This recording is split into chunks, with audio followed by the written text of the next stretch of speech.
अध्याय 1 पुष्पी पादपों में लैंगिक प्रजनन, जो कि लिया गया है कक्षा 12 विषय जीव विज्ञान से। क्या हम भाग्यशाली नहीं हैं कि पादप लैंगिक प्रजनक हैं?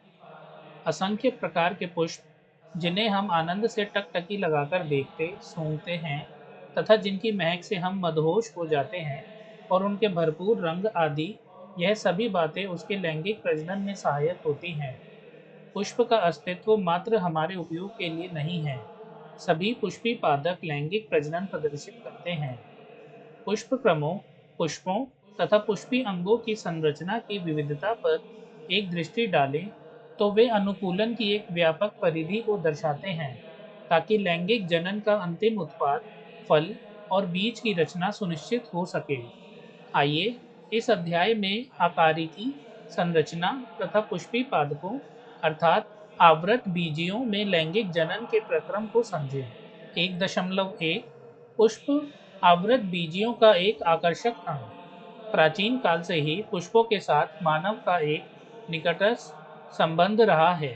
मानव के लिए पुष्प सौंदर्य विषयक, आभूषणात्मक, सामाजिक, धार्मिक तथा सांस्कृतिक महत्व की वस्तु रहा है। ये मानव द्वारा प्रेम, अनुराग, प्रसन्नता, विषाद एवं शोक आदि की अभिव्यक्ति को प्रदर्शित करने के प्रतीक रहे हैं। कम से कम ऐसे 5 पुष्पों की सूची बनाएं जिनका आभूषणात्मक अर्थात श्रृंगारिक महत्व हो तथा जिन्हें घर एवं बगीचों में उगाया जाता हो।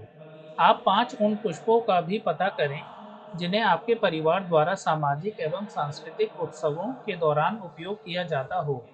क्या आपने कभी पुष्पों की खेती अर्थात फ्लोरिकल्चर या पुष्प कृषि के बारे में सुना है?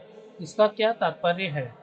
एक जीव वैज्ञानिक के लिए पुष्प आकारीय एवं भ्रूणिकीय अर्थात भ्रूणीय आश्चर्य तथा लैंगिक जनन स्थल है।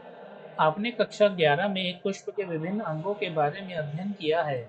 चित्र 1.1 आपको एक प्ररूपी पुष्प के विशिष्ट अंगों को पुनः स्मरण करने में सहायक होगा। क्या आप एक पुष्प के 2 अंगों के नाम बता सकते हो, जिनमें लैंगिक जनन विकास के लिए सर्वाधिक महत्वपूर्ण वाली 2 इकाइयाँ होती हैं? चित्र 1.1 पुष्प के एल का आरेखीय निरूपण। दोस्तों, ये है वर्तिका, ये है वर्तिकाग्र, ये है पंखुड़ी, ये है परागकोश, ये है तंतु, ये है व्राहदल और ये है अंडाशय। 1.2 निषेचन पूर्व संरचनाएं एवं घटनाएं। पादप में वास्तविक रूप से पुष्प विकसित होने से पूर्व यह तय हो जाता है कि पादप में पुष्प आने वाले हैं। अनेकों हार्मोनल तथा संरचनात्मक परिवर्तनों की शुरुआत होने लगती है, जिसके फलस्वरूप पुष्पीय आद्य अर्थात फ्लोरल प्राइमोडियम के मध्य विभेदन एवं अग्रिम विकास प्रारंभ होते हैं। पुष्प क्रम की रचना होती है, जो पुष्पी कलिकाएं और बाद में पुष्प को धारण करती हैं। पुष्प में नर एवं मादा जनन संरचनाएं, पुमंग तथा जायांग विभेदित एवं विकसित रहती हैं। आप याद करें कि पुमंगों से भरपूर पुंकेसरों का गोला अर्थात एक चक्कर नर जनन अंग का तथा जायांग स्त्री अर्थात मादा जनन अंग का प्रतिनिधित्व करता है। 1.2.1 पुंकेसर, लघु बीजाणुधानी तथा परागकण। चित्र 1.2 एक विशिष्ट प्रारूपी पुंकेसर 2 भागों में विभक्त रहता है। इसमें लंबा एवं पतला डंठल तंतु अर्थात फिलामेंट कहलाता है तथा अंतिम सिरा सामान्यतः द्विपालिक संरचना परागकोश कहलाता है। दोस्तों, जैसे ये है परागकोश, ये है तंतु डंठल, ये है परागकण और ये है परागकोश और ये है लाइन ऑफ डेहिसेंस। तंतु का समीपस्थ छोर पुष्प के पुष्पासन या पुष्प दल से जुड़ा होता है। पुंकेसरों की संख्या एवं लंबाई विभिन्न प्रजाति के पुष्पों में भिन्न होती है। अगर आप 10 पुष्पों अर्थात प्रत्येक भिन्न प्रजाति से एक एक पुंकेसर एकत्र करें और उन्हें एक स्लाइड पर रखें, तो आप देखेंगे कि इनके आकार में बहुत भिन्नता है, जो प्रकृति में विद्यमान है। एक विच्छेदन सूक्ष्मदर्शी से प्रत्येक पुंकेसर का सावधानीपूर्वक अवलोकन तथा स्पष्ट चित्र के माध्यम से विभिन्न पुष्पों में पराग कोशों के जुड़ाव एवं आकार की व्यापकता को समझा जा सकता है। एक प्रारूपिक आवृतबीजी परागकोश द्विपालित होते हैं तथा प्रत्येक पाली में 2 कोष्ठ होते हैं, अर्थात ये द्विकोष्ठी होते हैं। चित्र 1.2 ब। चित्र 1.2 अ एक प्रारूपिक पुंकेसर, ये वाला। चित्र 1.2 ब एक परागकोश 3 आयामीय अनुभाग, जो कि दोस्तों हम देख चुके हैं। प्रायः एक अनुलंब खांच प्रवारक अर्थात कोष्ठ को अलग करते हुए लंबवत गुजरता है। आइए परागकोश अर्थात चित्र 1.3 ब के एक अनुप्रस्थ काट में विभिन्न प्रकार के ऊतकों तथा अनेक संयोजन को समझें। एक परागकोश की द्विपालित प्रकृति परागकोश के अनुप्रस्थ काट में बहुत ही पृथक या सुव्यक्त होती है। परागकोश एक 4 दिशीय अर्थात चतुष्कोणीय संरचना होती है, जिसमें 4 कोनों पर लघु बीजाणुधानी समाहित होती हैं, जो प्रत्येक पाली में 2 होती हैं। यह लघु बीजाणुधानी आगे विकसित होकर परागपुटी अर्थात पोलन सेक्स बन जाती है। यह अनुलंबवत एक परागकोश की लंबाई तक विस्तारित होते हैं और परागकणों से ठसाठस भरे होते हैं। लघु बीजाणुधानी की संरचना। एक अनुप्रस्थ काट में एक प्रारूपी लघु बीजाणुधानी प्रायः रूपरेखा में लगभग गोलाई में प्रकट होती है। यह सामान्यतः 4 भित्ति परतों से आवृत होती हैं। चित्र 1.3 अ। एपिडर्मिस, बाह्य त्वचा, एंडोथेसियम, अंतस्थीसियम, मध्य परत तथा टेपिटम। बाहर की ओर की 3 परतें संरक्षण प्रक्रिया का कार्य करती हैं तथा परागकोश के स्फुटन में मदद का परागकण अवमुक्त करती हैं। इसकी सबसे आंतरिक परत टेपिटम होती है। यह विकासशील परागकणों को पोषण देती हैं। टेपिटम की कोशिकाएं सघन जीव द्रव्य अर्थात साइटोप्लाज्म से भरी होती हैं और सामान्यतः एक से अधिक केंद्रकों से युक्त होती है। क्या आप यह सोच सकते हैं कि किस प्रकार से एक टेपिटम कोशिका द्विकेंद्रकीय बन सकती है? आइए दोस्तों चित्र देख लेते हैं। चित्र 1.3 अ एक आवश्यक परागकोश का अनुप्रस्थ काट, ये वाला। तो दोस्तों ये है मध्य परत, ये है टेपिटम, ये है बीजाणुजन उत्तक, ये है अंतस्थीसियम, ये है अंतस्तवना, ये है संयोजी और ये है टेपिटम। चित्र 1.3 ब भित्ति परतों को प्रदर्शित करते हुए एक लघु बीजाणुधानी का विस्तृत परिदृश्य, दोस्तों ये वाला। तो ये है अंतस्त्वचा, ये है अंतस्थीसियम, ये है मध्य परत, ये है लघु बीजाणु मात्र कोशिका और ये है टेपिटम। चित्र 1.3 सा एक स्फुटित परागकोश और दोस्तों ये है परागकण। जब एक परागकोश अपरिपक्व होता है तब घने सुसंबद्ध सजातीय कोशिकाओं का समूह, जिसे बीजाणुजन ऊतक कहते हैं, लघु बीजाणुधानी के केंद्र में स्थित होता है। लघु बीजाणु जनन। जैसे जैसे परागकोश विकसित होता है, बीजाणुजन ऊतकों की कोशिकाएं अर्धसूत्री विभाजन द्वारा सूक्ष्म बीजाणु चतुष्टय बनाती हैं। चतुष्टय की कोशिकाओं की सूत्र गुणता क्या होगी? जैसा कि बीजाणुजन ऊतक की प्रत्येक कोशिका एक लघु बीजाणु चतुष्टय की वृद्धि करने में सक्षम होती है, प्रत्येक कोशिका एक सक्षम पराग मात्र कोशिका होती है। एक पराग मात्र कोशिका से अर्धसूत्री विभाजन द्वारा लघु बीजाणु के निर्माण की प्रक्रिया को लघु बीजाणुधानी कहते हैं।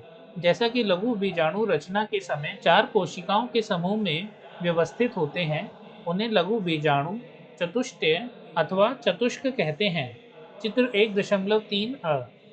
जैसे ही परागकोश परिपक्व एवं स्फुरित होता है, तब लघु बीजाणु एक दूसरे से विलग हो जाते हैं और परागकणों चित्र 1.3 ब के रूप में विकसित हो जाते हैं। प्रत्येक लघु बीजाणुधानी के अंदर कई हजार लघु बीजाणु और परागकण निर्मित होते हैं। परागकण जो परागकोश के स्फुटन के साथ मुक्त होते हैं। 1.3 स। परागकण नर युग्मकोद्भव का प्रतिनिधित्व करता है। यदि आप हिबिस्कस अर्थात गुड़हल या किसी अन्य पुष्प के खुले परागकोश को छूते हैं, तो आप अपनी अंगुलियों में पीले रंग के पाउडर जैसे परागकणों को पाते हैं। दोस्तों ये है चित्र 1.4। कुछ परागकणों का इलेक्ट्रॉन सूक्ष्मदर्शीय परिदृश्य परागकण। एक कांच की स्लाइड पर एक बूंद पानी डालकर उस पर यह परागकण छिड़कें और एक सूक्ष्मदर्शी में देखें। आप निश्चित रूप से आश्चर्यचकित हो जाएंगे कि विभिन्न प्रकार की प्रजातियों के परागकण विन्यास, आकार, रूप, रंग एवं बनावट में भिन्न दिखते हैं। परागकण सामान्यतः गोलाकार अर्थात गोलीय होते हैं, जिनका व्यास लगभग 25 से 50 माइक्रोमीटर होता है। इनमें सुस्पष्ट रूप से दो परतों वाली भित्ति होती है। कठोर बाहरी भित्ति को ब्राहचोल कहते हैं, जो कि स्पोरोपोलेनिन से बनी होती है, जो सर्वाधिक ज्ञात प्रतिरोधक कार्बनिक सामग्री है। यह उच्च ताप तथा सुदृढ़ अम्लों एवं क्षारों से सम्मुख टिक सकती हैं। अभी तक ऐसा कोई एंजाइम पता नहीं चला है जो स्पोरोपोलेनिन को निम्नीकृत कर सके। परागकण के ब्रहचोल में सुस्पष्ट द्वारक या रंध्र होते हैं, जिन्हें जनन छिद्र कहते हैं, जहां पर स्पोरोपोलेनिन अनुपस्थित होते हैं। परागकण जीवाश्मों की भांति बहुत अच्छे से संरक्षित होते हैं, क्योंकि उनमें स्पोरोपोलेनिन की उपस्थिति होती है। बाह्य चोल में प्रतिमानों एवं डिजाइनों की एक आकर्षक सारणी अर्थात स्तंभों की पंक्तियां प्रदर्शित की गई हैं। चित्र 1.4, जो कि दोस्तों हम अभी देख चुके हैं। आपका क्या विचार है? बाह्य चोल सख्त अर्थात कठोर होना चाहिए? जनन छिद्र के क्या कार्य हैं? परागकण की आंतरिक भित्ति को अंतःचोल कहा जाता है। यह एक पतली तथा सतत परत होती है, जो सेलुलोज एवं पेक्टिन की बनी होती है। परागकण का जीव द्रव्य साइटोप्लाज्म एक प्लाज्मा भित्ति से आवृत होता है। जब परागकण परिपक्व होता है, तब उसमें दो कोशिकाएं अर्थात कायिक कोशिका तथा जनन कोशिका समाहित होती हैं। चित्र 1.5 ब। कायिक कोशिका बड़ी होती है, जिसमें प्रचुर खाद्य भंडार तथा एक विशाल अनियमित आकृति का केंद्रक होता है। चित्र 1.5 अ।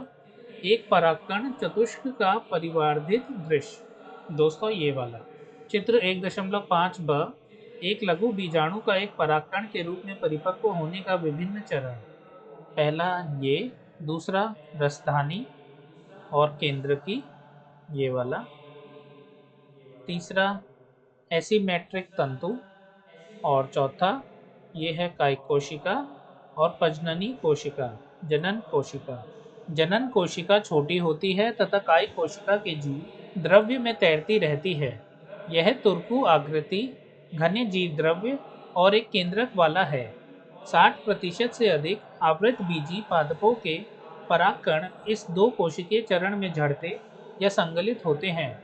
शेष प्रजातियों में जनन कोशिका समसूत्री विभाजन द्वारा विभक्त होकर परागकण के झड़ने से पहले अर्थात 3 चरणीय 2 नर युग्मकों को बनाते हैं। अनेक प्रजातियों के परागकण कुछ लोगों में गंभीर एलर्जी एवं श्वसनीय वेदना पैदा करते हैं, जो कभी-कभी चिरकालिक श्वसन विकार, दमा, श्वसनीय शोथ आदि के रूप में विकसित हो जाती हैं।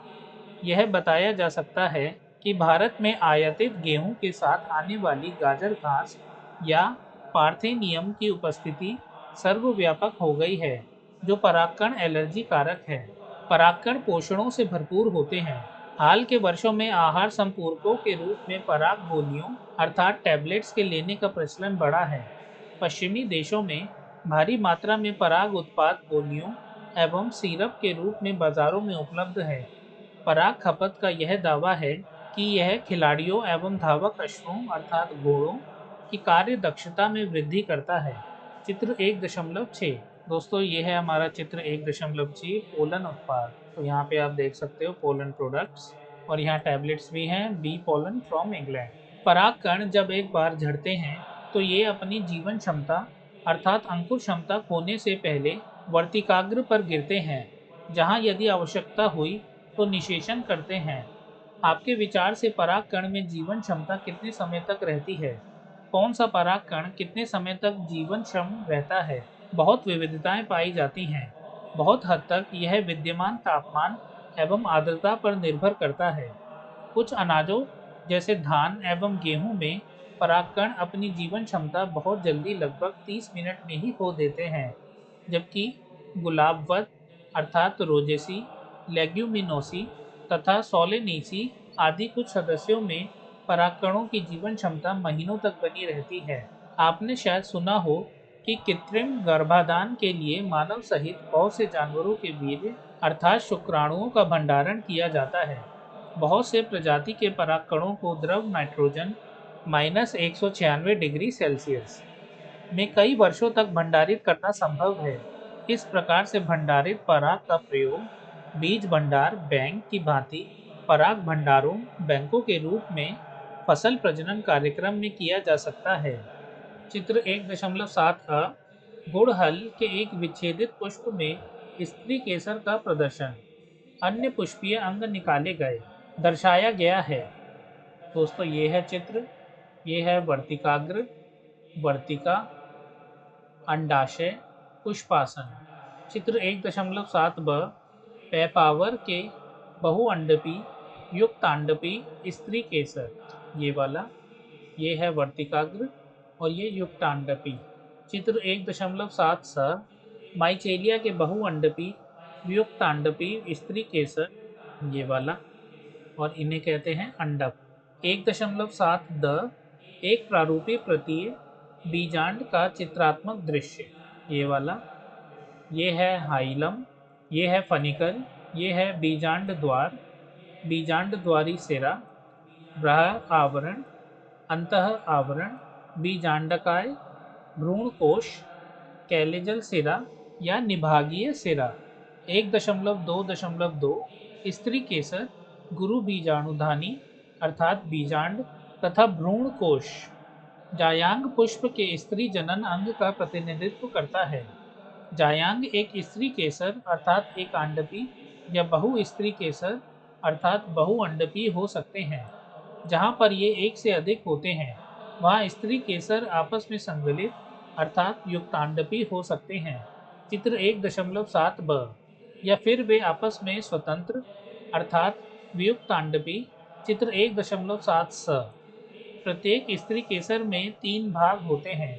चित्र 1.7 अ वर्तिकाग्र, वर्तिका तथा अंडाशय। वर्तिकाग्र परागकणों के अवतरण मंच का काम करता है। वर्तिका एक दीर्घीकृत पतला अर्थात एक हरा भाग है जो वर्तिका के नीचे होता है।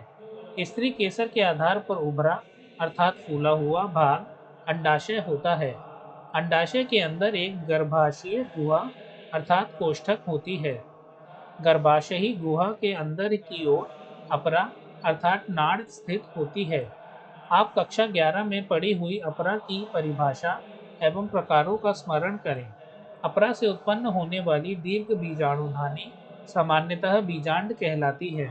एक अंडाशय में बीजांडों की संख्या 1 अर्थात गेहूं, धान, आम से लेकर अनेक, पपीता, तरबूज तथा ऑर्किड तक हो सकती है।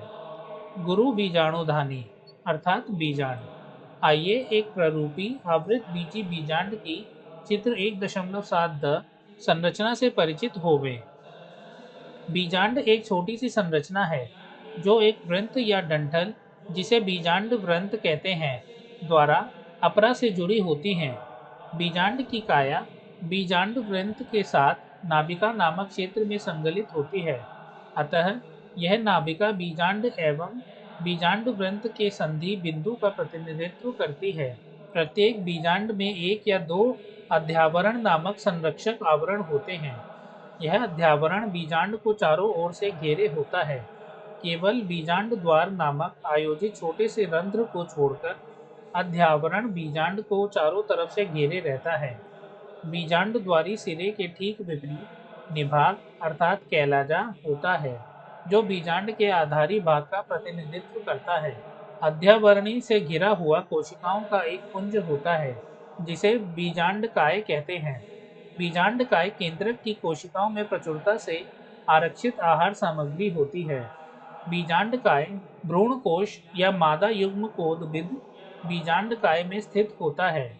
एक बीजांड में सामान्यतः एक अकेला भ्रूणकोश होता है जो एक गुरु बीजाणु से निर्मित होता है। गुरु बीजाणु जनन।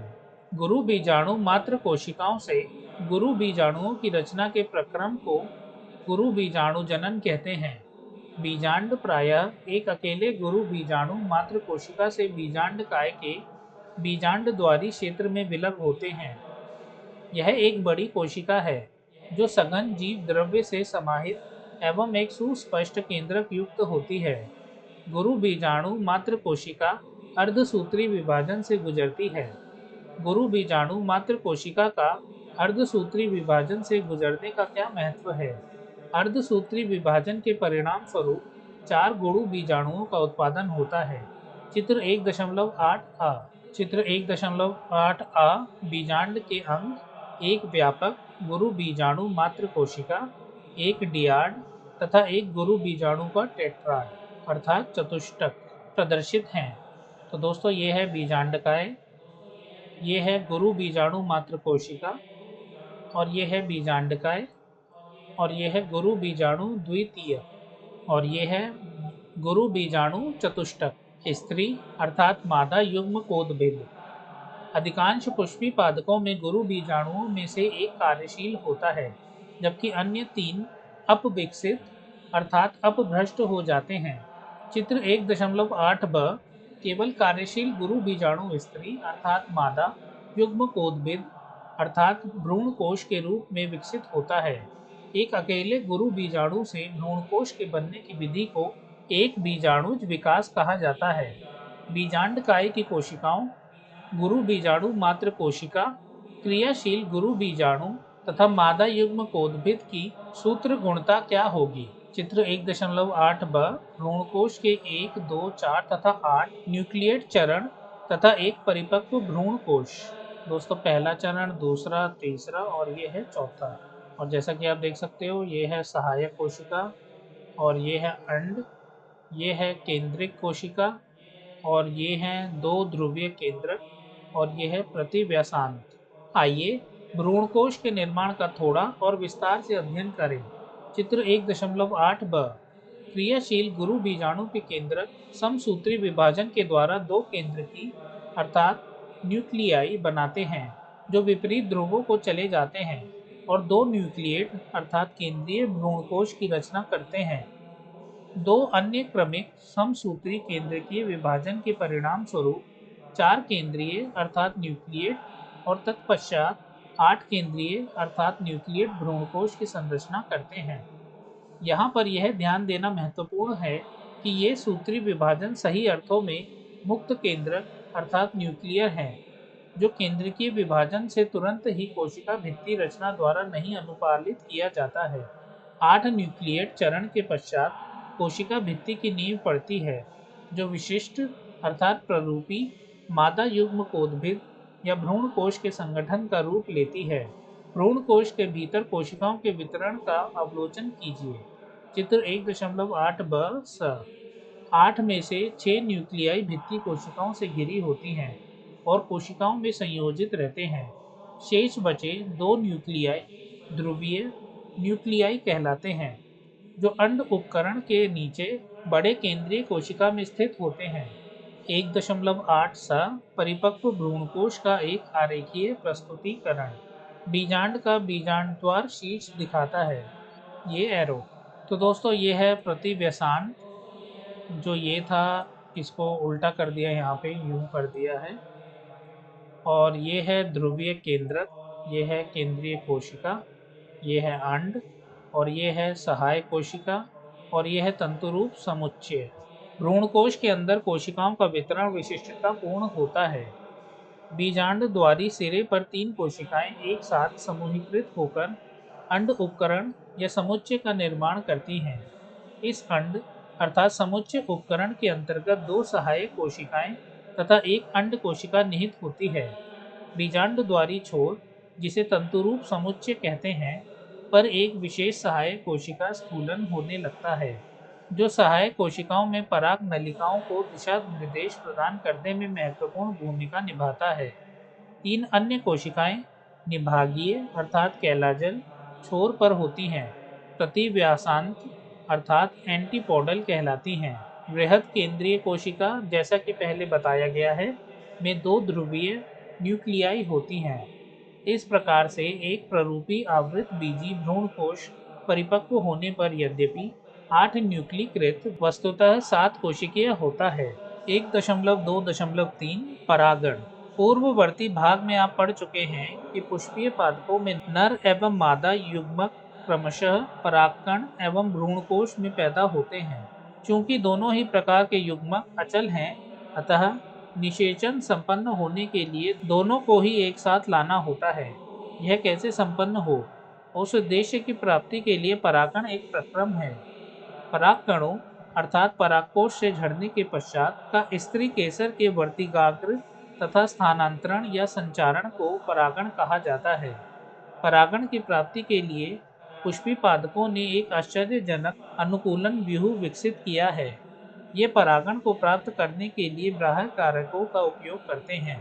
क्या आप इस समय अधिक से अधिक बाहरी कारकों की सूची बना सकते हैं? परागण के प्रकार। पराग के स्रोत को ध्यान में रखते हुए परागण को 3 प्रकारों में बांटा जा सकता है।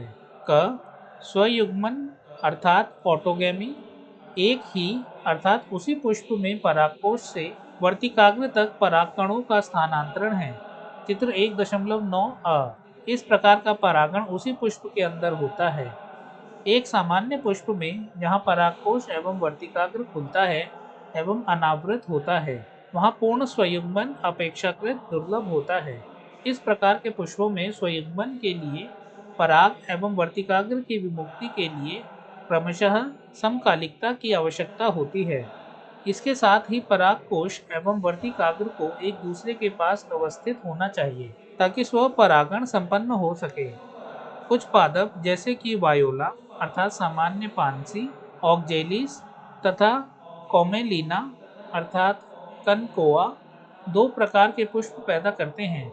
उन्मील परागणी पुष्प अन्य प्रजाति के पुष्पों के समान ही होते हैं, जिसके परागकोश एवं वर्तिकाग्र अनावृत होते हैं, तथा अनुन्मील्य परागणी पुष्प कभी भी अनावृत नहीं होते हैं।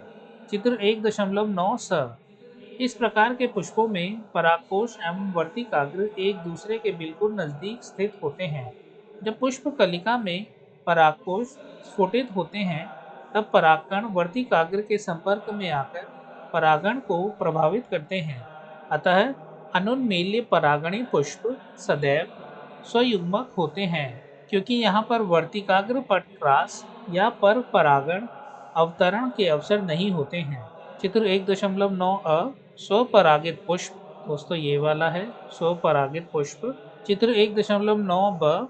पर परागित पुष्प, दोस्तों ये वाला। चित्र 1.9 स। अनुन्मील्य परागणी पुष्प, दोस्तों ये वाला।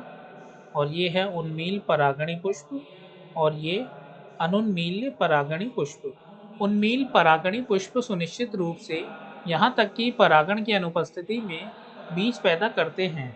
क्या आप सोचते हैं कि अनुन्मील्य पौधों को इससे क्या फायदे हैं या हानि? क्यों? ख। सजात पुष्पी परागण। एक ही पादप के एक पुष्प के परागकणों का दूसरे पुष्प के वर्तिकाग्रों तक का स्थानांतरण है। यद्यपि सजात पुष्पी परागण क्रियात्मक रूप से पर परागण है, जिसमें एक कारक अर्थात एजेंट सम्मिलित होता है। सजात पुष्पी परागण लगभग स्वयुग्म जैसा ही है, क्योंकि इसमें पराग कण उसी पादप से आते हैं। ग। पर निषेचन। इसमें भिन्न पादपों के परागकोश से भिन्न पादपों के वर्तिकाग्र तक परागकणों का स्थानांतरण होता है। चित्र 1.9 ब। मात्र यह ही केवल एक प्रकार का परागण है जिसमें परागण के समय आनुवंशिकतः भिन्न प्रकार के परागकणों का आगमन होता है। परागण के अभिकर्मक या कारक। पौधे परागण के कारक या अभिकर्मक के रूप में 2 अजीवीय अर्थात वायु एवं जल तथा एक जीवीय प्राणी कारक अर्थात एजेंट का उपयोग कर लक्ष्य प्राप्त करते हैं। अधिकतर पौधे परागण के लिए जीवीय कारकों का उपयोग करते हैं। बहुत कम पौधे अजीवीय कारकों का उपयोग करते हैं। वायु तथा जल दोनों ही कारकों में परागकण का वर्तिकाग्र के संपर्क में आना महज संयोगात्मक घटना है। इस प्रकार की अनिश्चितता तथा परागकणों के ह्रास से जुड़े तथ्यों की क्षतिपूर्ति हेतु पौधे बीजांडों की तुलना में असंख्य मात्रा में परागकण उत्पन्न करते हैं। चित्र 1.10 वायु परागित पादप संघनित पुष्प क्रम तथा स्पष्ट अनावृत पुंकेसर को दर्शाते हुए।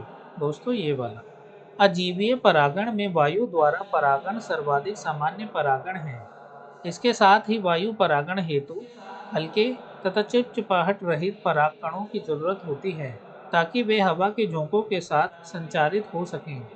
वे अक्सर बेहतर अनावृत पुंकेसर से युक्त होते हैं, ताकि वे आसानी से हवा के बहाव में प्रसारित हो सकें, तथा बृहद एवं प्रायः पिच्छ वर्तिकाग्र युक्त होते हैं, ताकि आसानी से वायु के उड़ते परागणों को आबद्ध किया जा सके। चित्र 1.10 वायु परागित पुष्पों में प्रायः प्रत्येक अंडाशय में एक अकेला बीजांड तथा एक पुष्प क्रम में असंख्य पुष्प गुच्छ होते हैं। इसका एक जाना पहचाना उदाहरण भुट्टा अर्थात कॉर्नकेव है। आप जो फुंदने अर्थात टेंसेल देखते हैं, वे कुछ और नहीं बल्कि वर्तिकाग्र और वर्तिका है, जो हवा में घूमते हैं ताकि पराग कणों को आसानी से पकड़ सकें। घासों में वायु परागण सर्वथा सामान्य है। पुष्पी पादपों में पानी द्वारा परागण काफी दुर्लभ है। यह लगभग 30 वंशों तक सीमित है, वह भी अधिकतर एक बीजपत्री पौधों में।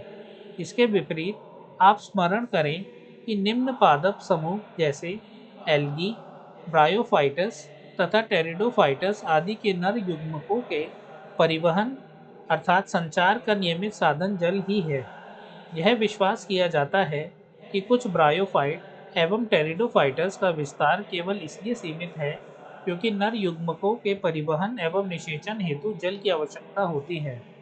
जल परागित पादपों के कुछ उदाहरण वेलिस्नेरिया तथा हाइड्रिला, जो कि ताज़े पानी में उगते हैं, और अनेकों समुद्र जलीय घासें जैसे जोस्टेरा आदि हैं। सभी जलीय पौधे जल को परागण के लिए उपयोग में नहीं लाते हैं। अधिकांश जलीय पौधे जैसे कि वाटर हायसिंथ एवं वाटर लिली अर्थात मुकुंदनी पानी की सतह पर पैदा होते हैं, और इनका परागण कीटों एवं वायु से होता है, जैसा कि अधिकतर थलीय पादपों में होता है।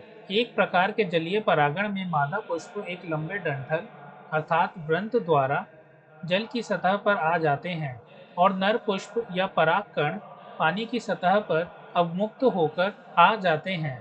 उदाहरणार्थ बेलिस्नेरिया लंबे डंठल के साथ जल धाराओं में निष्क्रिय रूप से बहते रहते हैं। चित्र 1.11 बेलिस्नेरिया में जल द्वारा परागण। दोस्तों ये वाला ये है मादा पुष्प, ये है नर पुष्प, और ये है वर्तिकाग्र, और ये है मादा पुष्प ये वाला।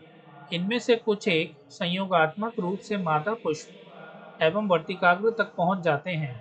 एक अन्य समूह के जलीय परागण वाले पादपों जैसे कि समुद्री घासों अर्थात सीग्रासेस में मादा पुष्प जल के सतह के नीचे ही पानी में डूबा रहता है, और पराग कणों को जल के अंदर ही अवमुक्त किया जाता है। इस प्रकार की बहुत सारी प्रजातियों के पराग कण लंबे फीते जैसे होते हैं तथा जल के भीतर निष्क्रिय रूप से बहते रहते हैं। इनमें से कुछ एक वर्तिकाग्र तक पहुंच जाते हैं और परागण पूरा होता है। जल परागित अधिकतर प्रजातियों में पराग कणों को पानी के भीतर गीले श्लेष्मक आवरण द्वारा संरक्षित रखा जाता है। चित्र 1.11 ब कीट परागण ये वह वायु एवं जल परागित पुष्प ना तो बहुत रंग युक्त होते हैं और ना ही मकरंद पैदा करते हैं। इसका क्या कारण हो सकता है? अधिकतर पुष्पीय पादप परागण के लिए प्राणियों को परागण कर्मक अर्थात कारक के रूप में उपयोग करते हैं। मधुमक्खियाँ, भौरें, तितलियाँ, बर, चींटियाँ, शलभ या कीट, पक्षी, शंखफोड़ा तथा गुंजन पक्षी तथा चमगादड़ आदि सामान्य परागणीय अभिकर्मक हैं। प्राणियों में कीट पतंग विशेष रूप से मधुमक्खी चित्र 1.11 प्रधान जीवीय परागण कर्मक है।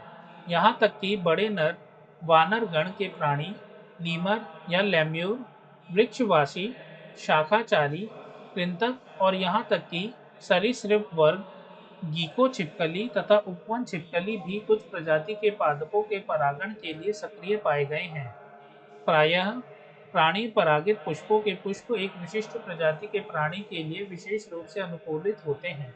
अधिकतर कीट परागित पुष्प बड़े, रंगीन पूर्ण, सुगंध युक्त तथा मकरंद से भरपूर होते हैं। जब पुष्प छोटे होते हैं तो अनेक पुष्प एक पुष्प वृंत में समूहबद्ध होकर अधिक उभर आते हैं।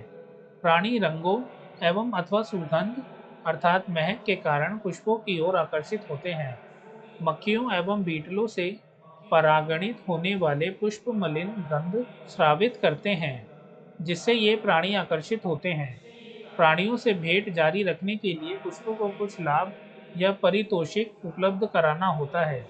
मकरंद और परागकण फूलों द्वारा प्रदत्त आम पारितोषिक है। इस पारितोषिकों को पाने के लिए प्राणी आगंतुकों को परागकोश तथा वर्तिकाग्र के संपर्क में आना पड़ता है। प्राणी के शरीर पर परागकणों का एक आवरण सा चढ़ जाता है, जो प्राणी परागित फूलों में प्रायः चिपचिपा होता है। जब परागकणों से लिप्त प्राणी वर्तिकाग्र के संपर्क में आता है, तो यह परागण पूरा करता है। कुछ पुष्प प्रजातियों में यह पुरस्कार अंडा देने की सुरक्षित जगह के रूप में होता है। एक उदाहरण एमोर्फोफेलिस का लंबोत्तर पुष्प पुष्प स्वतः लगभग 6 फुट ऊंचा होता है। ठीक ऐसा ही एक सहसंबंध शलभ की एक प्रजाति और युका पादप के बीच होता है, जहां दोनों ही प्रजाति शलभ एवं पादप बिना एक दूसरे के बिना अपना जीवन चक्र नहीं पूरा कर सकते हैं। इसमें शलभ अपने अंडे पुष्प के अंडाशय के कोष्ठक में देती है, जबकि इसके बदले में वह शलभ द्वारा परागित होता है। शलभ का लार्वा अंडे से बाहर तब आता है जब बीज विकसित होना प्रारंभ होता है। क्यों न आप निम्नलिखित पादपों या कोई भी जो उपलब्ध हो के पुष्पों का अवलोकन करें, जैसे खीरा, आम, पीपल, धनिया, पपीता, प्याज, लोबिया, कपास, तंबाकू, गुलाब, नींबू, यूकेलिप्टस, केला आदि। यह पता करने की कोशिश करें कि इन पुष्पों के पास कौन से प्राणी आते हैं और क्या वे परागण कर सकते हैं। आपको धैर्य के साथ कुछ दिनों तक भिन्न-भिन्न समयों पर उन्हें देखना होगा। आप यह देखने की भी कोशिश करें कि क्या उस पुष्प तक आने वाले भ्रमणकारी प्राणी तथा एक पुष्प की विशिष्टता के बीच कोई सहसंबद्धता है या नहीं। परागकोश एवं वर्तिकाग्र के संपर्क में आने वाले भ्रमणकर्ता प्राणी का ध्यानपूर्वक अवलोकन करें, जो परागण को पूरा करता हो। बहुत सारे कीट या भ्रमणकर्ता बिना परागण किए पराग या मकरंद का भक्षण कर लेते हैं। अतः ऐसे आगंतुकों या भ्रमणकारियों को पराग मकरंद दस्यु के रूप में संदर्भित किया जाता है। आप शायद परागणकारियों को पहचान सकें या ना पहचान सकें, पर आप निश्चित रूप से अपने प्रयास में आनंद प्राप्त करेंगे। बही प्रजनन युक्तियाँ। अधिकतर पुष्पीय पादप उभयलिंगी पुष्पों एवं परागकणों को उत्पन्न करते हैं, जो बहुत हद तक उसी पुष्प के वर्तिकाग्र के संपर्क में आते हैं। निरंतर स्वपरागण के फलस्वरूप प्रजनन में अंतः प्रजनन अवनमन होता है। पुष्पीय पादपों ने बहुत सारे ऐसे साधन या उपाय विकसित कर लिए हैं, जो स्वपरागण को हतोत्साहित एवं परंपरागण को प्रोत्साहित करते हैं। कुछ प्रजातियों में पराग अवमुक्ति एवं वर्तिकाग्र ग्राह्यता समकालिक नहीं होती है। या तो वर्तिकाग्र के तैयार होने से पहले ही पराग अवमुक्त कर दिए जाते हैं, या फिर परागों के झड़ने से काफी पहले ही वर्तिकाग्र ग्रह बन जाता है। कुछ प्रजातियों में परागकोश एवं वर्तिकाग्र भिन्न स्थानों पर अवस्थित होते हैं, जिससे उसी पादप में पराग वर्तिकाग्र के संपर्क में नहीं आ पाते हैं। दोनों ही युक्तियां स्वयुग्मक रोकती हैं। अंतः प्रजनन रोकने का तीसरा साधन स्व असामंजस्य है। यह एक वंशानुगत प्रक्रम तथा स्वपरागण रोकने का उपाय है। उसी पुष्प या उसी पादप के अन्य पुष्पों से जहाँ बीजांड के निषेचन को पराग अंकुरण या स्त्री केसर में पराग नलिका वृद्धि को रोका जाता है। स्वपरागण को रोकने के लिए एक अन्य साधन है एक लिंगीय पुष्पों का उत्पादन। अगर एक ही पौधे पर नर एवं मादा दोनों ही पुष्प उपलब्ध हों, जैसे एरंड, मक्का, उभय लिंगाश्रय, यह स्वपरागण को रोकता है, न कि सजात पुष्पी परागण को। अन्य बहुत सारी प्रजातियों जैसे पपीता में नर एवं मादा पुष्प भिन्न पादपों पर होते हैं, अर्थात प्रत्येक पादप या तो मादा या नर है, एक लिंगाश्रय। यह परिस्थिति स्वपरागण या सजात पुष्पी परागण दोनों को अवरोधित करती है। पराग स्त्री केसर संकर्षण। पारस्परिक क्रिया। परागण बिल्कुल सही प्रकार के परागकणों का स्थानांतरण सुनिश्चित नहीं कराता है। ठीक उसी प्रजाति का सुयोग्य पराग वर्तिकाग्र तक पहुँचे।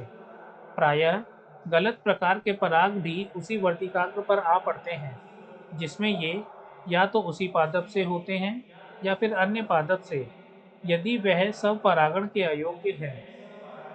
स्त्री केसर में यह सक्षमता होती है कि वह पराग को पहचान सके कि वह उसी वर्ग की सही प्रकार का पराग अर्थात सुयोग्य है या फिर गलत प्रकार का अयोग्य है।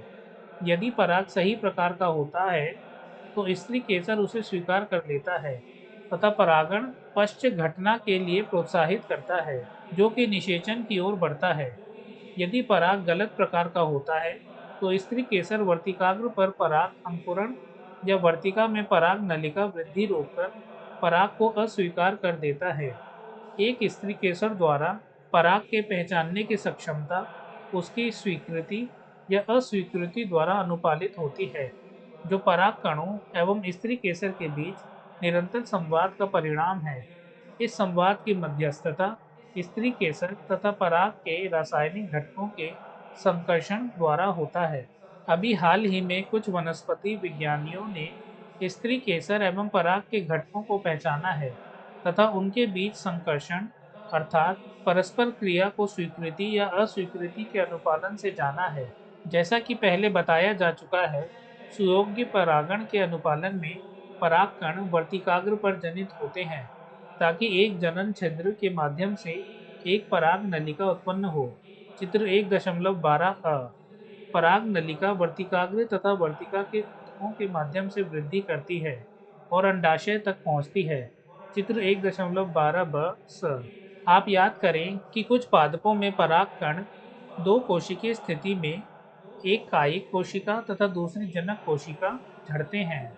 चित्र 1.12 पराग कणों का वर्तिकाग्र पर अंकुरण। दोस्तों ये वाला चित्र 1.12 वर्तिका में पराग नलिकाओं की वृद्धि, यहाँ पर हो रही है वृद्धि। चित्र 1.12 स्त्री केसर के अनुप्रस्थ अर्थात लंब काट में पराग नलिका की वृद्धि दिख रही है। दोस्तों इस चित्र में परागकण नली, प्रतिव्यसांक, ध्रुवी केंद्र की, अंड कोशिका, सहायक कोशिका। चित्र 1.12 एक अंड समुच्चय के वृहद दृश्य पटल पर एक सहायक कोशिका के तंतुमय समुच्चय में पराग नलिका का प्रवेश दिखता है। ये वाला दोस्तों केंद्रीय कोशिका, अंड केंद्रक, जीव द्रव्य कला, सहायक कोशिका, तंतुरूप उपकरण, नर युग्मक, कायिक केंद्रक। चित्र 1.12 एक सहायक कोशिका में नर युग्मक का स्खलन एवं शुक्राणु की गतिशीलता, जो एक अंडे में तथा दूसरी केंद्रीय कोशिका में है। दोस्तों ये चित्र नर युग्मक और यह है ध्रुव केंद्र की।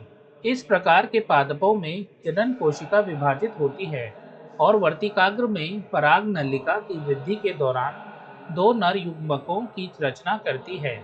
जिन पादपों में पराग तीन कोशीय स्थिति में होते हैं, वहां पराग नलिका शुरुआत से ही दो नर युग्मकों को ले जाती है। पराग नलिका अंडाशय में पहुंचने के पश्चात बीजांड द्वार के माध्यम से बीजांड में प्रविष्ट करती है और तत्पश्चात तंतुमय समुच्चय के माध्यम से एक सहायक कोशिका में प्रविष्ट करती है। चित्र 1.12 हाल ही के बहुत सारे अध्ययन यह दर्शाते हैं कि सहायक कोशिका के बीजांड द्वारी हिस्से पर उपस्थित तंतु रूप समुच्चय पराग नलिका के प्रवेश को दिशा निर्देशित करती है।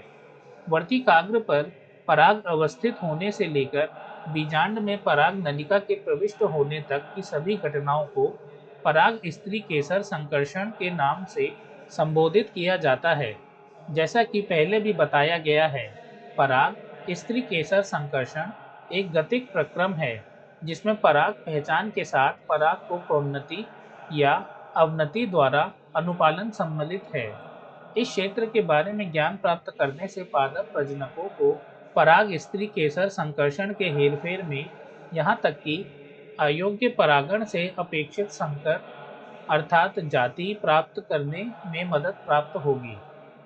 आप एक कांच की पट्टी अर्थात स्लाइड पर जल शर्करा घोल 10% घोल की एक बूंद पर मटर, चना, अर्थात चिपकी, क्रोटालेरिया, बाल्सम अर्थात गुल मेहंदी तथा विनका अर्थात सदाबहार के पुष्पों से कुछ पराग झाड़कर गिराने के पश्चात पराग जनन का अध्ययन आसानी के साथ कर सकते हैं।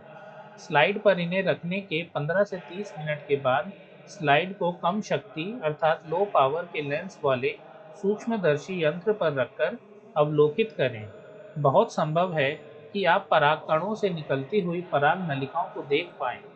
एक प्रजनक भिन्न प्रजातियों के संकरण अर्थात क्रॉसिंग में तथा वाणिज्यिक रूप से सर्वोत्तम श्रेणी के अपेक्षित विशिष्टता वाले जनन संपाक में रुचि रखते हैं।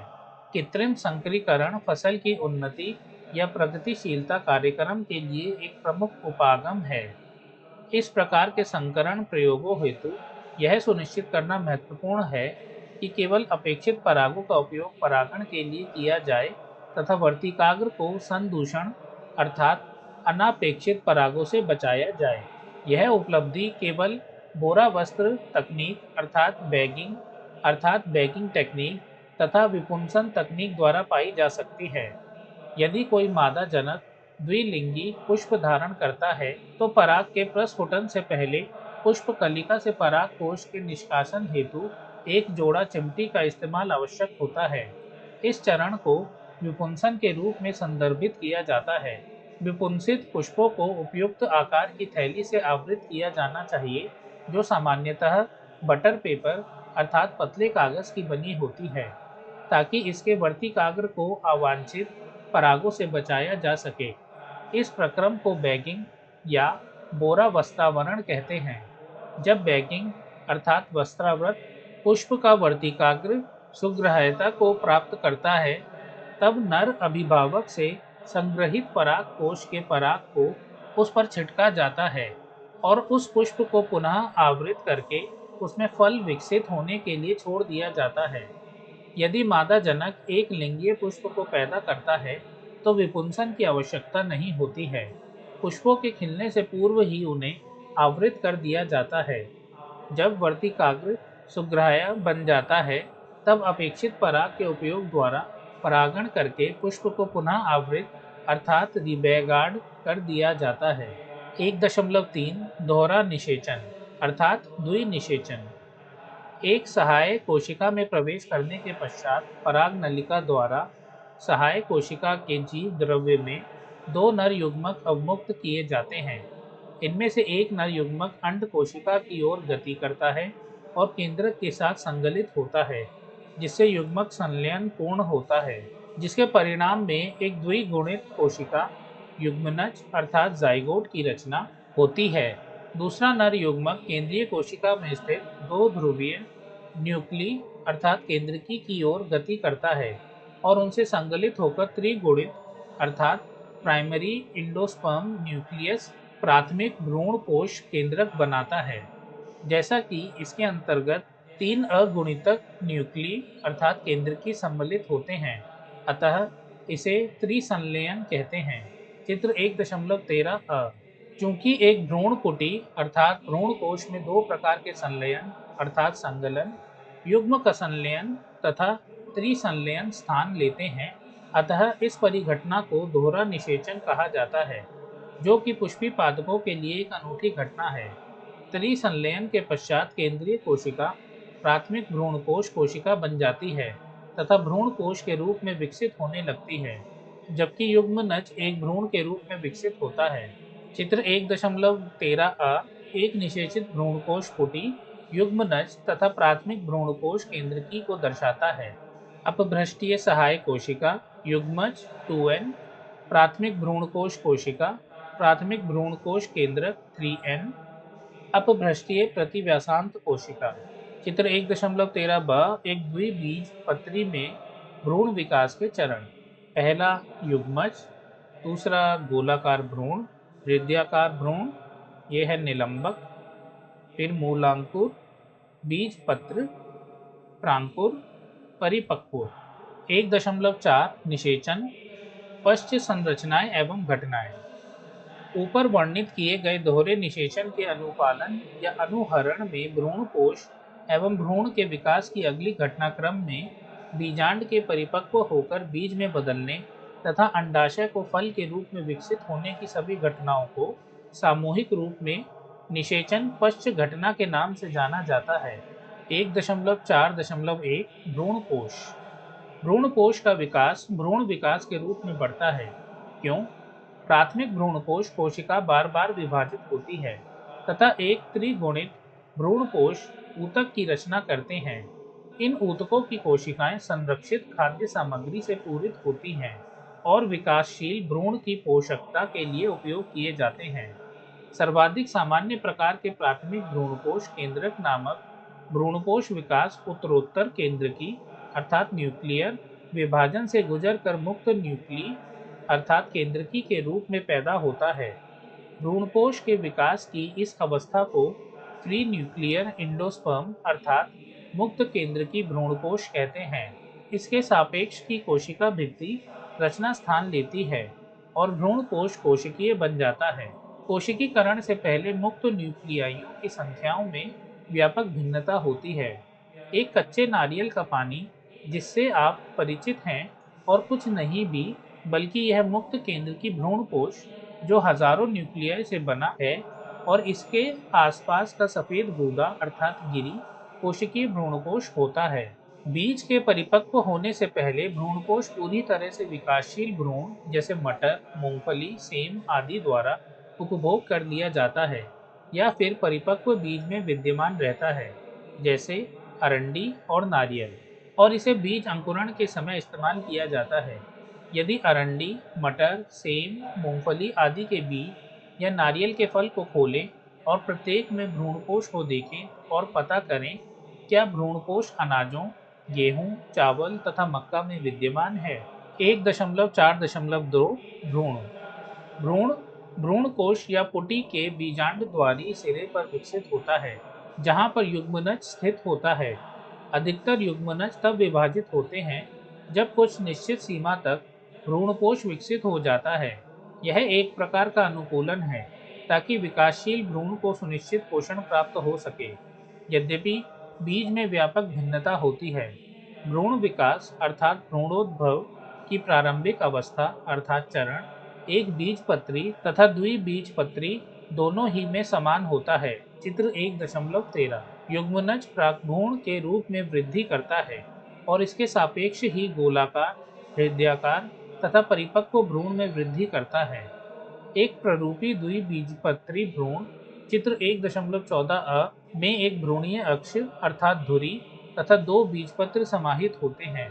चित्र 1.14 एक प्रारूपी द्विबीजपत्री भ्रूण ये वाला, ये है प्रांकुर, बीजपत्र, बीज पत्राधार, मूलांकुर, मूल गोप। चित्र 1.14 एक घास के भ्रूण का अनुप्रस्थ काट, स्कुटेलम, प्रांकुर चोल, प्ररोह शीर्ष, अधिकोरक, मूलांकुर, मूल गोप, मूलांकुर चोल। बीजपत्र के स्तर से ऊपर भ्रूणीय अक्ष की प्रोटीन अर्थात एपिकाटिल बीजपत्रोपरिक होती है जो प्रांकुर या स्तंभ सिरे पर प्रायः समाप्त होती है। बीज पत्राधार में बीज पत्रों के स्तर से नीचे बेलनाकार प्रोटीन जो कि मूलांत सिरा या मूलज के शीर्षांत पर समाप्त होती है। यह मूल शीर्ष एक ढक्कन द्वारा आवृत होती है जिसे मूलगोप कहते हैं। एक बीजपत्रीय भ्रूण चित्र 1.14 केवल एक बीजपत्र होता है। घास परिवार में बीजपत्र को स्कुटेलम अर्थात प्रशल्क कहते हैं जो भ्रूणीय अक्ष के एक तरफ पार्श्व की ओर स्थित होता है। इसके निचले सिरे पर भ्रूणीय अक्ष में एक गोलाकार और मूल आवरण एक बिना विभेदित परत से आवृत होता है जिसे ओलियोराइजा मूलांकुर चोल कहते हैं। स्कुटेलम के जुड़ाव के स्तर से ऊपर भ्रूणीय अक्ष के भाग को बीजपत्रोपरिक कहते हैं। बीजपत्रोपरिक में प्ररोह शीर्ष तथा कुछ आदिकालिक अर्थात आद्य पर्ण होते हैं जो एक खोखला पर्णीय संरचना को घेरते हैं जिसे प्रांकुर चोल कहते हैं। जल में कुछ बीजों अर्थात जैसे कि गेहूं, मक्का, मटर, चना, मूंगफली को रात भर पानी में भिगोएं। इसके बाद बीजों को छीलें और खोलें तथा भ्रूण एवं बीज के विभिन्न भागों का अवलोकन करें। 1.4.3 बीज। आवृत बीजियों में लैंगिक जनन का अंतिम परिणाम बीज होता है। इसको प्रायः एक निषेचित बीजांड के रूप में वर्णित किया जाता है। बीज फलों के अंदर पैदा होते हैं। एक बीज में विशिष्ट रूप से बीज आवरण, बीज पत्र तथा एक भ्रूण अक्ष अर्थात अंकुआ समाहित होता है। भ्रूण का बीज पत्र चित्र 1.15 एक सरल संरचना होती है, प्रायः आरक्षित आहार भंडारण के कारण फूली हुई एवं स्थूल होती है, जैसा कि लेग्युमिनस में। परिपक्व बीज गैर एल्ब्यूमिनस अथवा एल्ब्यूमिनस रहित हो सकता है। गैर एल्ब्यूमिनस बीज में अवशिष्ट भ्रूण कोश नहीं होता है, क्योंकि भ्रूण विकास के दौरान यह पूर्णतः उपभुक्त कर लिया जाता है, जैसे मटर, मूंगफली। एल्ब्यूमिनस बीजों में भ्रूणकोश का कुछ भाग शेष रह जाता है, क्योंकि भ्रूण विकास के दौरान इसका पूर्णतः उपभोग नहीं हो पाता है, जैसे कि गेहूं, मक्का, बाजरा, अरंड आदि। कभी कभार कुछ बीजों में जैसे कि काली मिर्च तथा चुकंदर में बीजांडकाय अर्थात न्यूसेलस भी शेष रह जाता है। अवशिष्ट उपस्थित बीजांडकाय परिभ्रूण कोश होता है। बीजांड अंडाशय का अध्यावरण बीज के ऊपर सख्त संरक्षात्मक आवरण बन जाता है। चित्र 1.15 बीज के आवरण में बीजांड द्वार एक छोटे छिद्र के रूप में रह जाता है। बीज अंकुरण के समय यह ऑक्सीजन एवं जल के प्रवेश को सुगम बनाता है। जैसे जैसे बीज परिपक्व होता है, उसके अंदर जल की मात्रा घटने लगती है तथा बीज अपेक्षाकृत शुष्क होता जाता है। फलस्वरूप सामान्य चयापचयी क्रिया धीमी पड़ने लगती है। भ्रूण निष्क्रियता की दशा में प्रवेश कर जाता है, जिसे प्रसूति कहते हैं, या यदि अनुकूल परिस्थितियां उपलब्ध अर्थात पर्याप्त नमी, आर्द्रता, ऑक्सीजन तथा उपयुक्त तापमान होती है, तो वे अंकुरित हो जाते हैं। जैसे जैसे बीजांड परिपक्व होकर बीज बनते हैं, अंडाशय एक फल के रूप में विकसित हो जाता है, अर्थात बीजांड का बीज के रूप में तथा अंडाशय का फल के रूप में रूपांतरण साथ साथ चलता है। अंडाशय की दीवार फल की दीवार अर्थात छिलके के रूप में विकसित होती है, जिसे फल भित्ति कहते हैं। फल अमरूद, आम, संतरे आदि की भांति गूदेदार हो सकते हैं, अथवा मूंगफली, सरसों आदि की भांति शुष्क भी हो सकते हैं। बहुत सारे फलों ने अपने बीजों के परिक्षेपण हेतु विविध क्रिया विधियां विकसित की हैं। आप फलों के वर्गीकरण एवं उनके परिक्षेपण क्रियाओं को याद करें, जिसे आपने पहले की कक्षाओं में पढ़ा है। क्या एक अंडाशय के अंदर बीजांड की संख्या तथा फलों के अंदर बीजों की संख्या के बीच कोई संबंध है? चित्र 1.15 कुछ बीजों की संरचना। तो दोस्तों आप देख सकते हो ये बीज हैं। ये है बीजपत्र, बीजांड द्वार, यहाँ पर है बीजावरण, भ्रूणकोश, बीजपत्र, बीजपत्राधार मूल अक्ष, प्ररोह शीर्षस्थ विभज्या, मूलाग्र, बीजावरण, बीजपत्र, प्ररोह शीर्षस्थ विभज्या, बीजपत्राधार मूल अक्ष, मूलाग्र, भ्रूणकोश, फल भित्ति, भ्रूणकोश, स्केटुलम, प्रांकुर, प्रांकुर चोल, प्रांकुर, मूलांकुर, मूलांकुर चोल। चित्र 1.15 सेब एवं स्ट्रॉबेरी के आभासी फल। पुष्पासन, अंड बीज, अतः फल भित्ति, मध्य फल भित्ति, पुष्पासन, एकीन। तो ये है सेब और ये है स्ट्रॉबेरी। अधिकतर पुष्पों में जब तक अंडाशय से फल विकसित होता है, उसके अन्य पुष्पीय अंश अपह्रासित एवं झड़ जाते हैं। हालांकि कुछ एक प्रजातियों में जैसे कि सेब, स्ट्रॉबेरी अर्थात रसभरी, अखरोट आदि में फल की रचना में पुष्पासन भी महत्वपूर्ण भागीदारी निभाता है। इस प्रकार के फलों को अर्थात मिथ्या आभासी फल कहते हैं। चित्र 1.15 अधिकतर फल केवल अंडाशय से विकसित होते हैं और उन्हें यथार्थ या वास्तविक फल कहते हैं। यद्यपि अधिकतर प्रजातियों में फल निषेचन का परिणाम होते हैं, परंतु कुछ ऐसी प्रजातियां भी हैं जिनमें बिना निषेचन के फल विकसित होते हैं। ऐसे फलों को अनिषेक जनित फल कहते हैं। इसका एक उदाहरण केला है। अनिषेक फलन को वृद्धि हार्मोन्स के प्रयोग से प्रेरित किया जा सकता है और इस प्रकार के फल बीज रहित होते हैं। बीज आवृत बीजियों को अनेक लाभ प्रस्तावित करते हैं। पहला, जबकि प्रजनन प्रक्रिया जैसे कि परागण एवं निषेचन जल आदि से स्वतंत्र हैं। बीज की रचना काफी निर्भरतापूर्ण है। इसके साथ ही बीज नए पर्यावासों में प्रसारण हेतु बेहतर अनुकूलित रणनीतियों से युक्त होते हैं तथा प्रजाति को अन्य क्षेत्रों में बसने में मदद करते हैं, जैसा कि इनमें पर्याप्त आरक्षित आहार भंडार होता है। अल्पवयस्क नवोद्भिद तब तक पोषण देते हैं जब तक कि वह स्वयं ही प्रकाश संश्लेषण न करने लगे। युवा भ्रूण को कठोर बीज आवरण संरक्षण प्रदान करता है। लैंगिक प्रजनन का उत्पाद होने की वजह से ये नवीन जेनेटिक अर्थात वंशीय संपाक को पैदा करते हैं जो विविधता का रूप लेते हैं। बीज हमारी कृषि का आधार है। बीज के भंडारण हेतु परिपक्व बीज का निर्जलीकरण एवं प्रसुप्ति बहुत ही महत्वपूर्ण है, जिसे पूरे वर्ष भर खाद्यान्न के रूप में इस्तेमाल किया जा सकता है तथा अगले मौसम के लिए फसल के रूप में उगाया भी जा सकता है। क्या आप बीज के बिना या उस बीज के बिना जो तुरंत ही अंकुरित हो जाता है और भंडारित ना किया जा सकता हो, खेती की कल्पना कर सकते हैं? बीज के परिक्षेपण अर्थात छितराने के बाद वह कितने समय तक जीवित रह सकता है? यह अवधि पुनः व्यापक रूप से भिन्न होती है। कुछ प्रजातियों में बीज अपनी जीवन क्षमता कुछ महीनों में ही खो देते हैं। बहुसंख्य प्रजातियों के बीज कई वर्षों तक जीवन क्षम रहते हैं। कुछ बीज तो सैकड़ों वर्षों तक जीवित रह सकते हैं। यहाँ पर विश्व के प्राचीन जीवन सक्षम बीजों के अनेक रिकॉर्ड उपलब्ध हैं। एक प्राचीन बीज ल्यूपाइन ल्यूपिनस आर्कटिकस है, जिसे आर्कटिक टुंड्रा से खनित किया गया था। एक अनुमानित रिकॉर्ड 10,000 वर्ष की प्रसुप्ति के बाद बीज अंकुरित एवं पुष्पित हुआ था।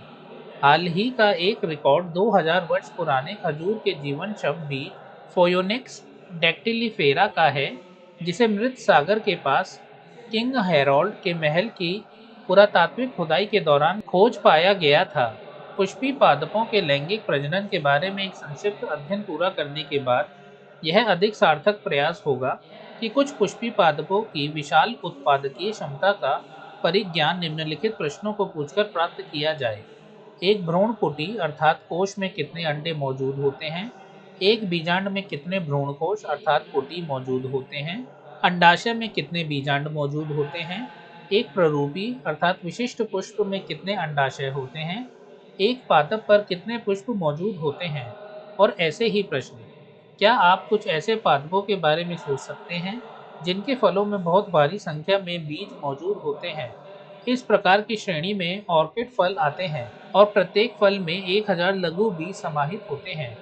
इसी प्रकार के मामले कुछ परजीवी प्रजाति के फल जैसे कि औरोबैंकी तथा स्टाइगा हैं। क्या आपने फाइकस अर्थात अंजीर का लघु या सूक्ष्म बीज देखा है? एक छोटे से अंजीर फाइकस के बीज से कितना विशाल पादप तैयार होता है? प्रत्येक अंजीर का पौधा कितने लाख बीज पैदा करता है?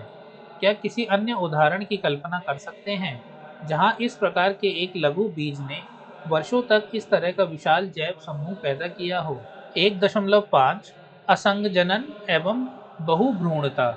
यद्यपि सामान्य तौर पर बीज निषेचन के परिणाम है, कुछ एक पुष्पी पादपों जैसे कि ऑस्ट्रेसेरिया तथा घासों ने बिना निषेचन के ही बीज पैदा करने की प्रक्रिया विकसित कर ली है, जिसे असंगजनन कहते हैं।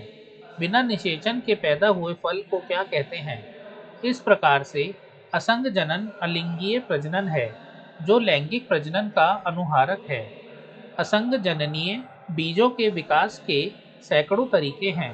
कुछ प्रजातियों में द्विगुणित अंड कोशिका का निर्माण बिना अर्धसूत्री विभाजन के होता है, जो बिना निषेचन के ही भ्रूण में विकसित हो जाता है। प्रायः कई अवसरों पर, जैसा कि बहुत सारे नींबू वंश अर्थात सिट्रस तथा आम की किस्मों में भ्रूण कोश अर्थात कुटी के आसपास की कुछ बीजांडकायिक कोशिकाएं विभाजित होने लगती हैं और भ्रूणकोश में प्रोदबधि अर्थात प्रोटूड होती है तथा भ्रूण के रूप में विकसित हो जाती है। इस प्रकार की प्रजातियों में प्रत्येक बीजांड में अनेक भ्रूण होते हैं। एक बीज में एक से अधिक भ्रूण की उपस्थिति को बहुभ्रूणता कहते हैं। संतरे के कुछ बीजों को लें और उन्हें मरोड़ें तथा प्रत्येक बीज के भिन्न भिन्न आकार एवं आकृति के तमाम भ्रूणों का अवलोकन करें। प्रत्येक बीज के भ्रूणों की गणना करें। असंग जनन भ्रूणों की आनुवांशिक प्रकृति क्या होगी? क्या उन्हें क्लोन अर्थात एक पूर्वजक कहा जा सकता है? बहुत से हमारे खाद्य एवं शाक फसलों की संकर किस्मों को उगाया गया है। संकर किस्मों की खेती ने उत्पादकता को विस्मयकारी ढंग से बढ़ा दिया है। संकर बीजों की एक समस्या यह है कि उन्हें हर साल उगाया अर्थात पैदा किया जाना चाहिए। यदि संकर किस्म का संग्रहित बीज को बुआई करके प्राप्त किया गया है, तो उसकी पादप संतति पृथक्कृत होगी और वह संकर बीज की विशिष्टता को यथावत नहीं रख पाएगा। यदि यह संकर अर्थात बीज असंग जनन से तैयार की जाती है, तो संकर संतति में कोई पृथक्करण की विशिष्टताएं नहीं होंगी। इसके बाद किसान प्रति वर्ष फसल दर फसल संकर बीजों का उपयोग जारी रख सकते हैं और उसे प्रतिवर्ष संकर बीजों को खरीदने की जरूरत नहीं पड़ेगी। संकर बीज उद्योग में असंगजन की महत्ता के कारण दुनिया भर में विभिन्न प्रयोगशालाओं में असंग जनन की आनुवंशिकता को समझने के लिए शोध और संकर किस्मों में असंग जनित जीन्स को स्थानांतरित करने पर अध्ययन चल रहे हैं।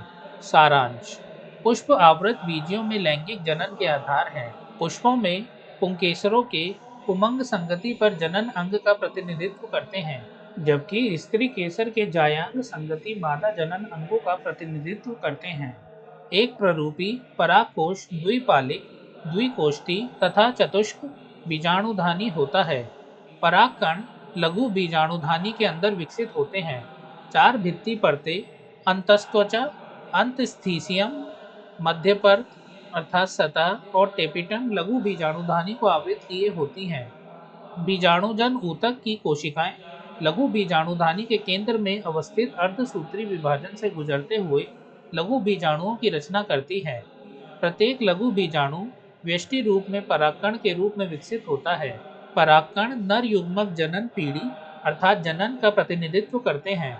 परागकणों में दो सतही भित्ति होती हैं, जो बाहर ब्राहचोल तथा अंदर की ओर अंतशोल कहलाती है। ब्राहचोल स्पैरोलेनिन का बना होता है और जनन छिद्र युक्त होता है। परागकण में अवनमन के समय दो कोशिकाएं अर्थात कायिक कोशिका तथा जनन कोशिका या तीन कोशिकाएं अर्थात एक कायिक कोशिका तथा दो नर युग्मक हो सकती हैं। स्त्री केसर में तीन अंग होते हैं: वर्तिकाग्र, वर्तिका तथा अंडाशय। अंडाशय में बीजांड उपस्थित होते हैं। बीजांड में एक डंठल होता है, जिसे कीपिका अर्थात फंकल कहते हैं, तथा दो संरक्षात्मक अध्यावरण तथा एक द्वार, जिसे बीजांड द्वार कहते हैं, होता है। बीजांड काय में स्थित केंद्रीय ऊतक है, जहां प्रप्रसूतक विभाजित होता है। प्रप्रसूतक कोशिका गुरु बीजाणु मात्र कोशिका अर्धसूत्री विभाजन से विभाजित होते हुए एक गुरु बीजाणु भ्रूण कोश अर्थात पुटी, एक स्त्री युग्म कोदबिद की रचना करते हैं।